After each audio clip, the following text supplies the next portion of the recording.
આ તરફ વલસાડ જિલ્લાના ધરમપુરમાં પણ ભારે વરસાદથી નદીમાં પાણીની આવક નોંધાઈ છે। કેળવણી ગામ પાસેથી પસાર થતી લાવરી નદી બે કાંઠે વહી રહી છે અને નદી પરનો કોઝવે પાણીમાં ગરકાવ થયો છે। નદી કાંઠાના વિસ્તારમાં ન જવા માટે પ્રશાસને સૂચના આપી છે, તેમ છતાં સ્થાનિકો જીવના જોખમે આ કોઝવે ઉપરથી પસાર થઈ રહ્યા છે।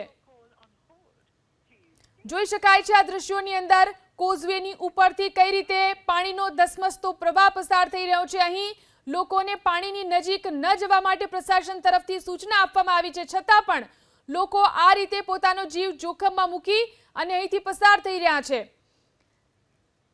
વધુ જાણકારી મેળવી અમારા સંવાદદાતા બ્રિજેશ ફોન લાઈનથી જોડાયા છે। જી બ્રિજેશ, વલસાડમાં વરસાદની અને પાણીની શું સ્થિતિ છે?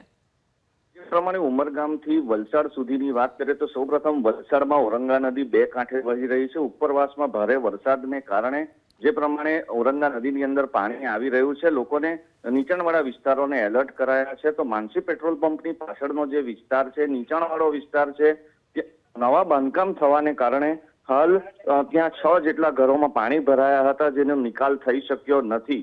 અગર વાપીની વાત કરીએ તો ગઈકાલે રાત્રે ધોધમાર વરસાદ પડવાને કારણે અંડરપાસ જે છે એમાં પાણી ભરાઈ ગયા હતા અને વહેલી સવાર સુધી 90 એચપીની મોટર લગાવીને આ પાણી બહાર કાઢવાનો પ્રયાસ કરવામાં આવી રહ્યો છે, પરંતુ આજુબાજુ તમામ વિસ્તારોમાં પાણી ભરાયેલું હોય અત્યારે પાણી નિકાલ જલ્દીથી થઈ શકતું નથી અને વાપીના અમુક વિસ્તારોમાં રોડ પર પાણી ભરાયા હતા, જેને લઈને લોકોને આવાજાહીમાં તકલીફ થઈ હતી। તો ઉમરગામની વાત કરીએ તો ઉમરગામ ખાતે પણ ભારે વરસાદને કારણે જે અંડરપાસ છે ત્યાં લોકો હેરાન થયા હતા।